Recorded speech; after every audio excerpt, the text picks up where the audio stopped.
Here's how a 3D printer tucked away in this guy's closet turned into $500,000 a month. It was just a hobby, and then I suddenly made $80,000. With printers overtaking his house, electrical breakers flipping, came a moment that almost ended everything. I got laid off with 2 young kids at home. I had to bet on myself. Watch Kason reveal a step-by-step blueprint for starting with just $300. It's not about the equipment, but it's about positioning yourself where others can't. Learn how to get competitors to serve you, customers, on a silver platter. One build, which takes around 11 hours, can produce anywhere between $1,500 to $2,500 in revenue. Wow, in one day. In one day. And finally, discover the terrifying move that separates entrepreneurs and multi-millionaires. We intentionally lost half our revenue overnight, but it was the best thing that ever happened. Kason, can you tell us more about exactly what you do here? Yeah, so we are essentially a contract manufacturer, but we have chosen to use a tool that is a 3D printer. In comparison to other traditional manufacturing methods like CNC or injection molding, it gives you the opportunity to iterate quickly. You can get product faster. You don't have to store inventory. So there's just a lot of flexibility in comparison to other traditional manufacturing. We serve every industry that's out there. We're in aerospace, automotive, medical, orthotics and prosthetics, even women's fashion. So things that I thought I would never get exposed to, we get to work with here. And that's a lot of the fun part. So why do they come to you and your services? A lot of them are just looking for prototyping. This allows us to turn things around in sometimes 24 hours so they can get the parts they need in hand, make the decisions they need for their engineering team. But the core of what we do as far as volume is typically around what we call serial production or batch production. So serial production is something that every single part that the client needs is custom fit, for example, in the medical field. Or on batch production is somebody that has a ton of SKUs, a ton of products, and they don't want to have a big inventory. So instead, they can just 3D print basically on demand based on their needs. Can you give us an idea of the scale of your operations today? Yeah, so we currently produce around 2,000 to 3,000 parts per day, but it can be a lot higher, a lot smaller. It depends on what kind of projects. There's some days that we produce over 10,000 parts in a single 24-hour period. Wow. As far as employees, we typically have around 20 to 30. It depends on, there's a lot of summer interns that like to work with us. It gives them a lot of exposure to both technical and operations sides of things. Where does the process start to make our first 3D project?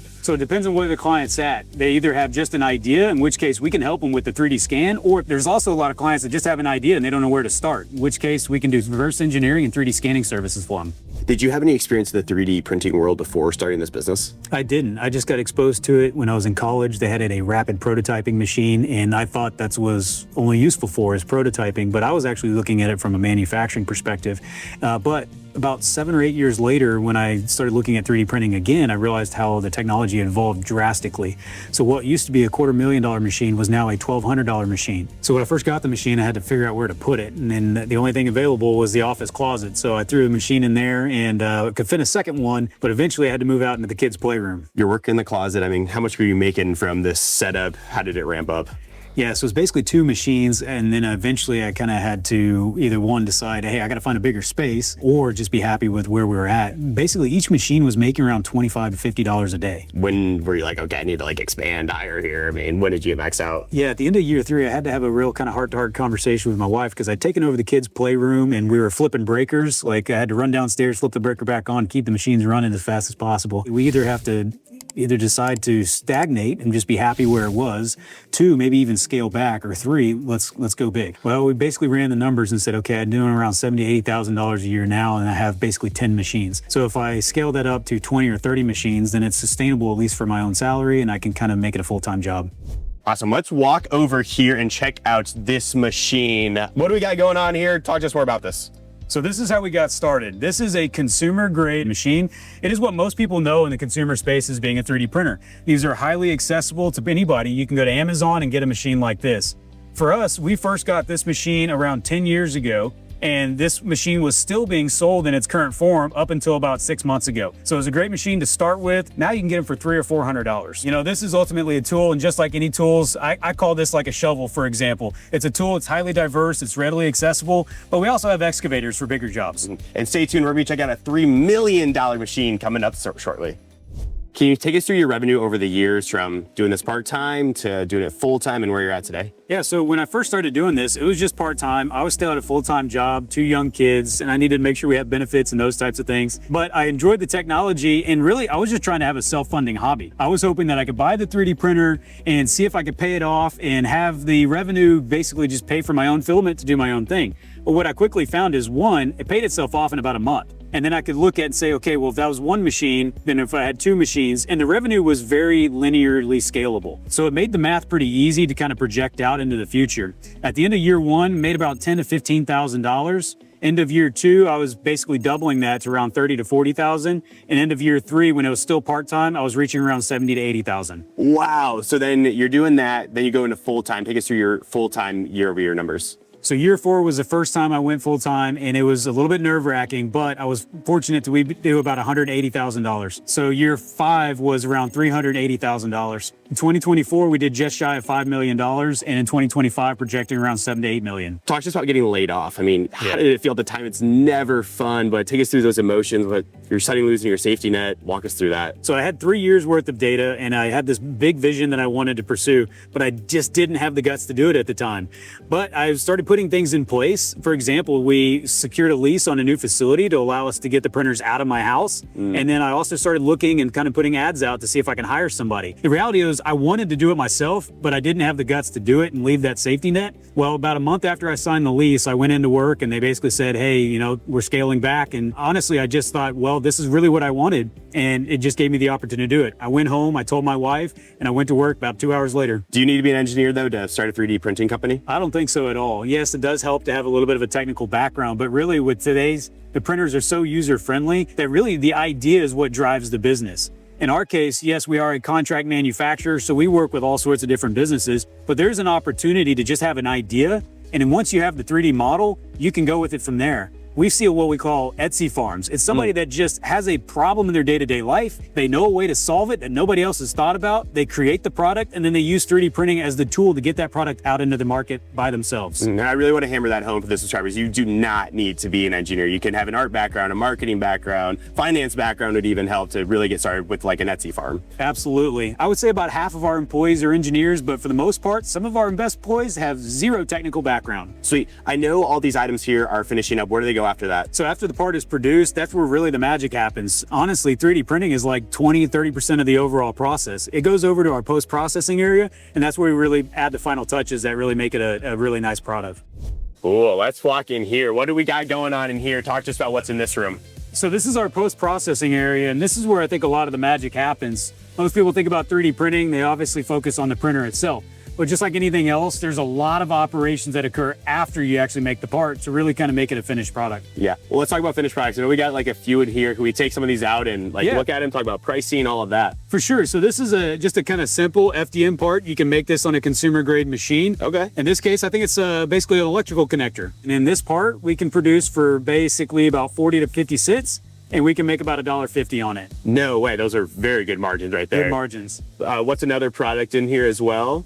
So this one is a little bit larger part. This goes to an industrial client, and this one's a very simple part, but it's a great use case for 3D printing because they only need about 100 of them a year. So they can order them basically every 3 to 6 months, 25, 50 parts. And in this case, it's around 75 bucks to produce or to revenue wise, and it costs us maybe about 20 to produce. This is not 3D printing.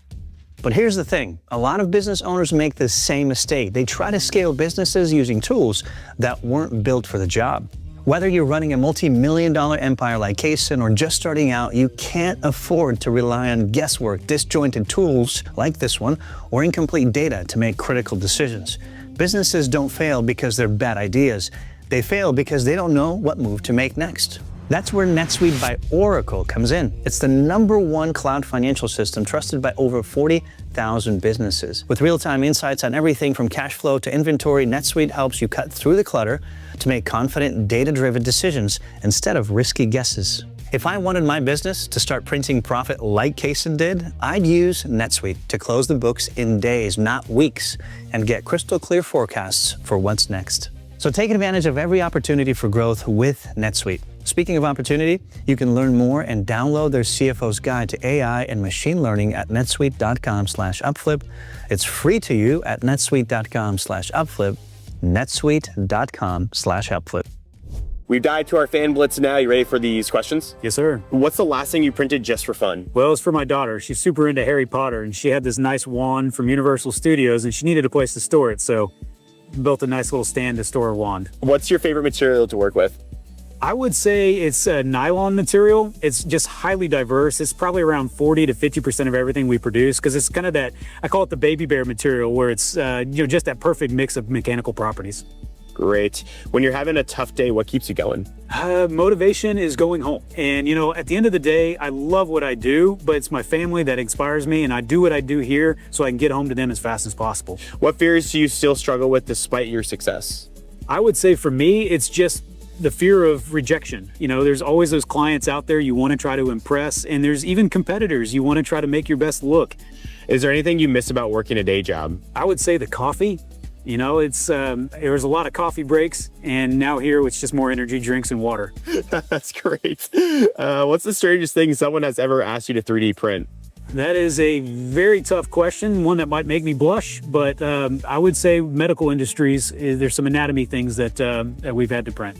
We'll leave it at that. If 3D printing didn't exist, what business would you start? I think services are just really neat. I was power washing, for example. So I just like doing something that people are proud to see the result of.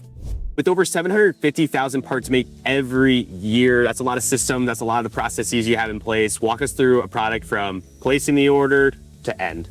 One of the most things that's unique about what we do versus other manufacturing methods is the fact that most parts are fully custom. We might have 200 different parts in any given day, so we have to know which ones are supposed to go where next. So we definitely developed a lot of processes to control that and to have basically everybody communicating in the same language. In our case, we're also leveraging artificial intelligence and machine learning to basically help us identify what the part is and ultimately make that decision for us. Perfect. Is that on that machine, I believe? It's a machine called Flow. There's only about 2 or 3 of these in the US. So basically what this allows us to do is we can put a part on the conveyor belt and it'll scan the part and it'll tell us exactly what part the order or what part it is, what order is associated with, and what step it needs to go to next, which is a really, really big challenge originally. Having a humongous facility like this with all the machines, all the employees must be costing you a pretty penny. I mean, what's the damage on something like this? Yeah, so we're in about a 10,000 square foot facility. Here in the Houston area, it goes for about $1 a square foot. So it's roughly about $10,000 a month in rent. But one of the biggest expenses is actually power. So each one of our machines is essentially a heating element. So everything is a heat coil that consumes a lot of energy. On average, we consume on a daily basis about what 60 or 70 households will consume. So our electric energy bill comes out to around $15,000 to $17,000 a month. Oh my gosh. And expanding on that, I mean, what's like payroll as well? Walk us through your expenses even more. So payroll is roughly about 1/3 of revenue. I think personally, if I'm going to invest anything in people is where I want to spend my money. We're in Texas, we're on the power grid, we have blackouts. Any scary stories with that?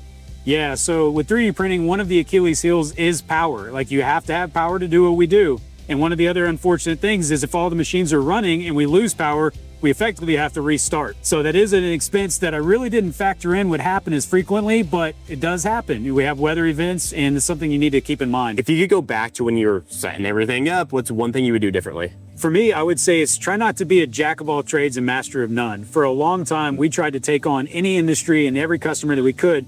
And it did lead to some good things, but it got to a point where it's hard to be sustainable. If you work in a specific industry, there's typically a language that comes along with it. And if you don't speak that language, they're going to know you're an outsider. So if you can focus in and say, hey, I want to learn about this industry so I can truly understand their problems, they're going to know that. We've seen the whole FDM processor. Are there any other consumer grade 3D printing processes that we can check out? Yeah, so after we kind of developed the FDM, we really wanted to expand our product base and answer new material requirements for our clients. And a great way to do that is what we call photopolymers. Can we go check one out? For sure. Let's do it.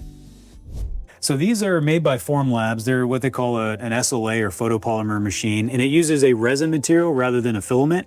And these are somewhere in between. I would call them like a prosumer machine. So it gives you greater capability and more repeatability that might be good as you scale. We have these, we have the FDMs. What's the differences between them? Cost breakdown. Which would you recommend for someone just getting started in 3D printing? They just have different pros and cons. FDM is a little bit easier learning curve, and sometimes it has more material options that are just easier to work with.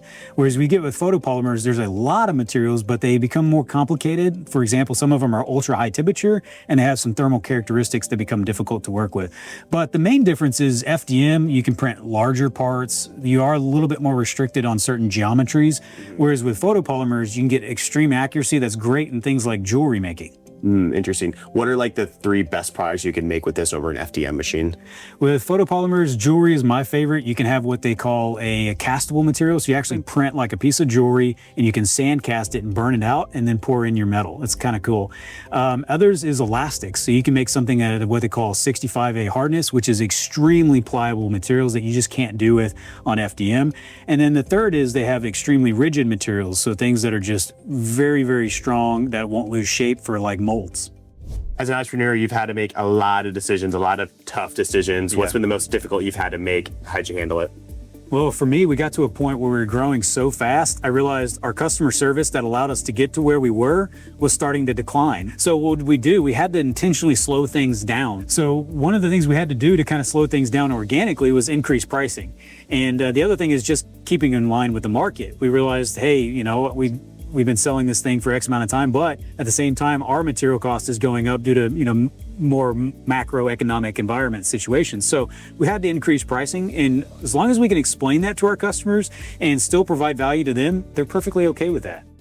We've seen the whole production. We've seen $1 million equipment out there. We've seen 20+ team members working, but this is the OG, the very first printer. What feelings come up when you look at this first printer compared to where you're at now? One, just very humble, realizing that this machine was run for almost 8 years nonstop. So it made its money's worth, that's for sure. But I think the biggest emotion that comes up is gratitude. And I think about, one, the things that we used to do back then were so much harder. The technology wasn't as advanced and we kind of learned things the hard way. So in many ways, what we do today is easier, but it's also more complex. So it's just really humbling. Now we got the big boys. Yeah. How much did these cost you? How'd you fund them? So what you're seeing here is kind of the top of the line machine. It's probably retail, if you were to get from, start with zero and try to get a system fully functional, it's around $500,000. But there are some economies of scale. Once you have the first system, a lot of the support equipment you don't have to have for the second one. And how did you fund these? Traditional debt. That was probably one of the most nerve-wracking jumps, when you go from just cash flow basis to actually having some debt on there. But it was a matter of, we were trying to keep up. For example, we had an FDM print farm and we realized, hey, if our production is increasing 20-30% month over month, then we have to increase our capacity 20-30% month over month. It became very difficult. Whereas this machine kind of gave us an incremental leap in capacity to keep up with that surging demand. How much can this machine make you a day now? Market rates kind of fluctuate, but kind of the average going rate over the last 3 to 5 years is a one build, which takes around 11 hours, can produce anywhere between $1,500 to $2,500 in revenue. Wow, in one day? In one day. Industrial equipment like this must mean some pretty big deals. What's the biggest deal you've ever closed? So a lot of projects are very quick in returning. So project size isn't necessarily, but recurring revenue is one of our biggest things. I do specifically remember the first time we hit our 6-figure PO though. That was pretty exciting. That project took roughly a month to finish and produce, along with, of course, everything else that was going on. But for me, some of the biggest wins is not one single PO, but an established relationship that leads to steady recurring revenue in the range of, I would say, $30,000 to $50,000 a month. What does it take to close these huge deals? Well, for me, I just like to treat every customer the exact same way. Because frankly, we've seen some of the biggest deals come from the customers we least expected. Sometimes we produce a part, we have no idea what it's for, we send it off. Next thing they know, they send you a big PO you just never expected. And then other customers, we talk to them for months or even years, kind of work through various regulations. So it can be a really short and surprising sales cycle or a really long one. Can you give our reviewers right now a step-by-step blueprint for starting their first 3D printing company? Well, I'd say step number one is, if you don't already have a 3D printer or know about 3D printing, try it out. If nothing else, it's a great hobby, and it might not necessarily be your business itself, but it could definitely support your business. Step number two is just see what 3D printing solves. One of the things I always articulate is, just because you can 3D print something doesn't mean you should. Other manufacturing methods still apply in a lot of circumstances, but there are some certain problems that 3D printing solves that you just simply can't do any other way. So focus on that. For example, can you use multi-materials in a way that you just can't do in any other way? Or can you use multicolor in a way that kind of makes the product unique? And then third is just focus in on the product itself. Don't focus in so much on the fact that it's 3D printing. I think the product should stand in and of itself, regardless of how it's made. Starting your own 3D printing company can feel overwhelming, but it doesn't have to be. In the Business Startup and Growth Blueprint, you'll learn from Brandon Vaughn, an entrepreneur who's built over a dozen seven-figure companies over multiple industries. He's helped thousands of beginners go from idea to income, and he's giving the same exact framework away for free. From setting up your business and building your brand to getting your first customer and scaling, this blueprint shows you how to do it right from day one. Click the link in the description or scan this QR code to get started. Do we have any other final products that we can go check out? Yeah, we got some life-changing custom prosthetics we can look at. Let's go do it. All right. What do we got on the table here? Talk to us about these two things. So these are orthotic devices. They're designed to essentially help, in this case, small children kind of help correct various gaits or kind of walking conditions that they might have. How did you get involved in prosthetics in the first place? One, I just saw a lot of companies that were utilizing the 3D printing technology, mainly because each one is custom fit for a specific client. In this case, this is a company called Invent Medical that makes this particular part, and they have a special software that allows them to take 3D scan data similar to what we did earlier today, and just take that point cloud data and they put it into an algorithm that'll produce this model custom fit for their client within minutes. Interesting. How much revenue are you guys doing from prosthetics itself? Overall, with all of our prosthetics clients, we're probably doing around 50 to 60,000 a month. What's the best way to find customers in the 3D printing industry? Well, in our case, we do some paid ads, but it's kind of just a broad net to kind of keep our search results as high as we want. But for the most part, it's all relationship based. And some of the relationships are actually with competitors. The industry itself is growing, so our goal is to grow along with it. If I can sustain 3 to 5% of this overall industry that grows on average 50% year over year, then we sustain our piece of that pie and we'll do quite well. What advice do you have for your listeners about working with competitors to grow additional business? Obviously, when you think about competitors, like I'm not working with them, but in your case, it actually is useful to grow your company. Yeah, one is sometimes it's a camaraderie. You know, what we do, it's not something you can, like, especially in the industrial machines, you can't just go to Google and find the answers. So having somebody that you can relate with your challenges on and kind of have that same sense of problem solving and bouncing ideas off of is great. And so, yeah, you just kind of develop that personal relationship. And now I would say probably 50% of our competitors, I have their direct CEO or the owner in my phone and I can call them and we can ask them questions and they appreciate that. So you got prosthetics here, you've worked with drones, military, healthcare, you name it, you basically have done it. What's the sales process like for some of these larger B2B companies? Well, each one has its own unique requirements and kind of challenges that you have to work through. And that is one of the things as we've scaled, 3 to 5 years ago, we weren't necessarily worried about industry certifications like ISO 9001 as a quality certification. There wasn't a restriction on our business, but now it can become. As you grow, you have to worry about those types of things.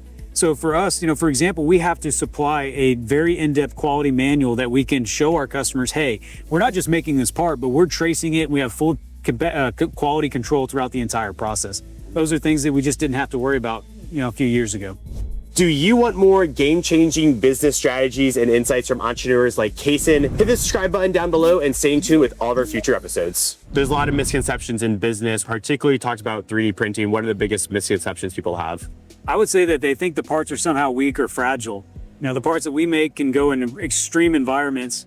And I think the reason that conception is there is because the history. It's been around prototyping. Well, the technologies are just different now. You can use these parts in really extreme environments. In fact, some of the machines that we have behind us are designed to prick something called PEEK. That's a material you can literally throw anything at it. 80% of the time, if you have a product, you can make it. The question becomes, should you make it with 3D printing? And it really comes down to how quickly do you iterate on your design, because that allows you to save in molding cost, or what is something about this design that makes other traditional manufacturing methods not feasible? Peeling it back a little bit here, are you happy today? Do you think money buys happiness? Well, obviously money is required for the life that we live. For me, it's supporting my family is super important, and, sustaining a certain level of lifestyle that we do is, right now my kids are in baseball and softball and it costs money. So having the ability to provide that for them is super important. But I think running a business has taught me one of the most important lessons is time is value.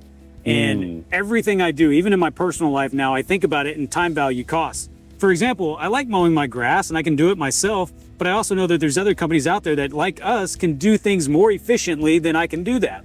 So, for example, I think I can't pay myself minimum wage for the cost that it would take me 4 or 5 hours on a weekend. And I would much rather spend that 4 or 5 hours with my kids. So really, to answer the question here, does money buy happiness? I don't think so. I think it can help support a lifestyle that can be fulfilling and be very happy.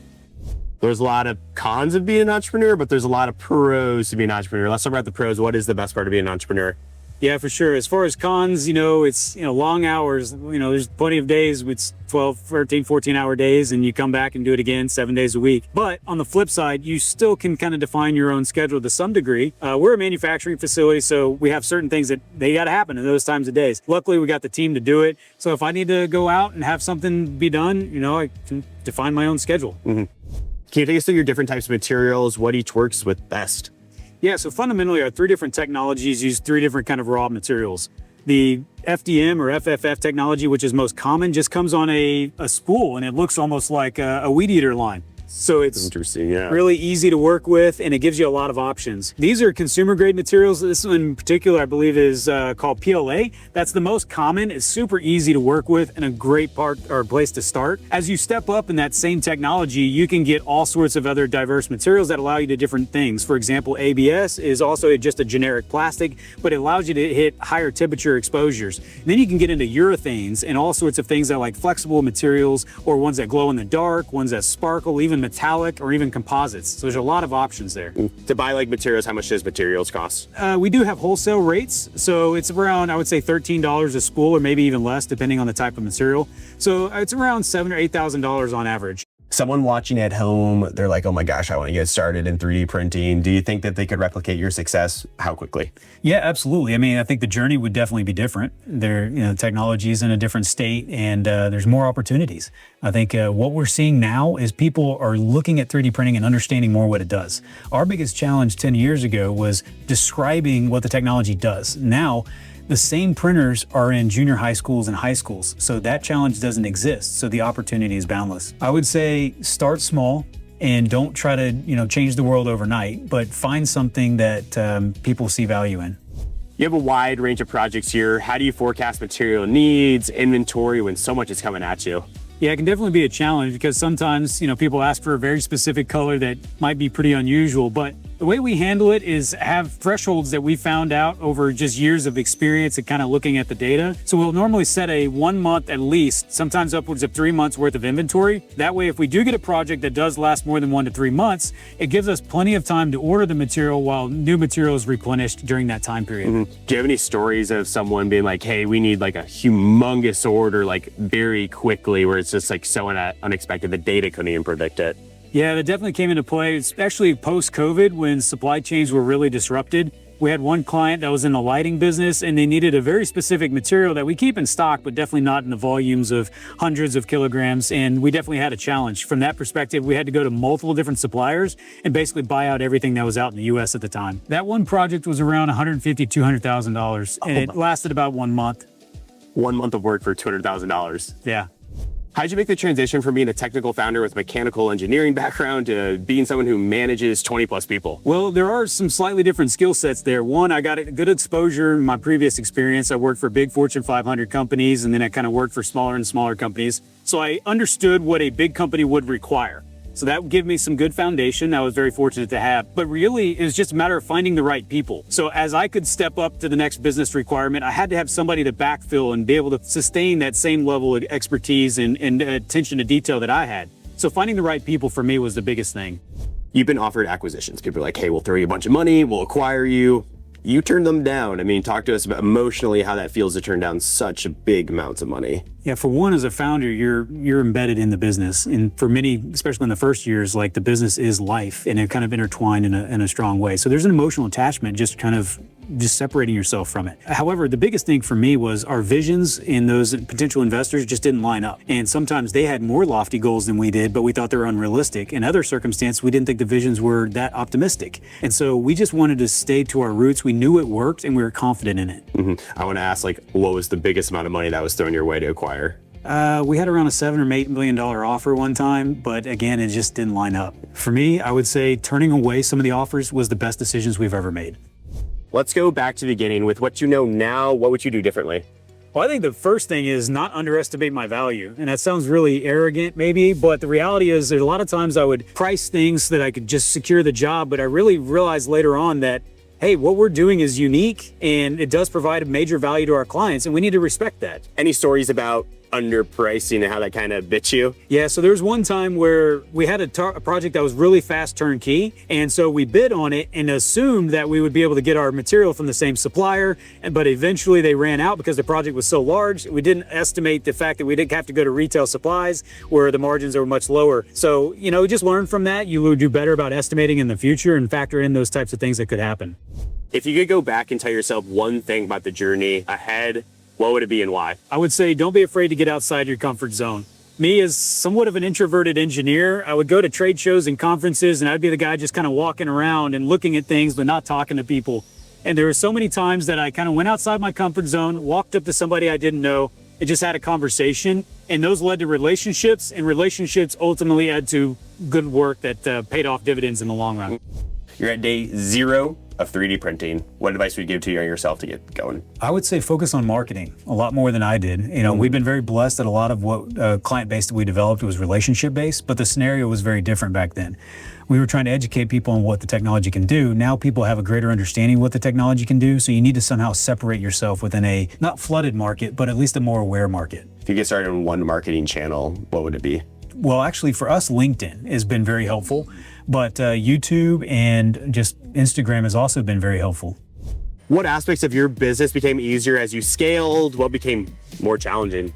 I would say we've been able to implement automation at a much greater return on investment. When you're at a certain scale, say you're producing 300 or 400 parts per day, sometimes just brute force, manual effort can get the job done. But as you get to 2,000, 3,000, 4,000 parts per day, you have the opportunity to automate more that just simply didn't exist at a smaller scale. What would surprise people the most about the physical properties of these 3D materials? Well, I think there's a common misconception that 3D printing is inherently weaker than other technologies like injection or CNC. And there is some truth to that. Most 3D printing is something called FDM, or fused deposition modeling, and it builds layer on layer. However, there's other technologies like multi-jet fusion and photopolymers, which don't have that layer weakness. And those parts easily compare with other manufacturing methods. Process for maintenance has to be a nightmare. What does that process look like? Yeah, the truth of what we do is something's going to break every single day. The question is, when is it going to break and how bad is it going to break and how well can we be prepared for it? In our circumstance, we actually stock hundreds of parts, spare parts, basically predicting what's going to fail. That way we're ready for it. One of the most things I'm proud of is the fact that we keep our utilization almost at 100%. On any given day, around 95 to 98% of our machines are revenue generating. Almost a quarter of UpFlip viewers name fear as the biggest failure, what's stopping them from starting their own businesses. What advice do you have to them? I would definitely relate. Fear was something that kind of haunted me and held me back for quite a while initially as well. There was two major points in our history where fear was something I had to specifically overcome. One was going full time, and the second was when we kind of made the jump from consumer grade machines to industrial grade machines. We had to, take on some financial debt and some burden that I was a little bit concerned about. But the reality was I ran the numbers. I felt confident that the business was there. And the only reason that we were comfortable doing is I had to stretch my muscles and get over that. Books are important for the entrepreneurial journey. What's one book that you read that you'd recommend everyone to read? What's one takeaway? For me, I read a book called Strength-Based Leadership, and it allowed me to focus on how we can leverage our team to not necessarily focus on what they might not do as well as I would want them to do, but yet leverage the diversity and their different skill sets to actually further the business and strengthen the aspects that I don't necessarily have as good characteristics of. One very actual piece from that book, give it to us. Focus on everybody's strengths and don't try to put them in a situation where they won't succeed, but yet change their scenario where they can succeed.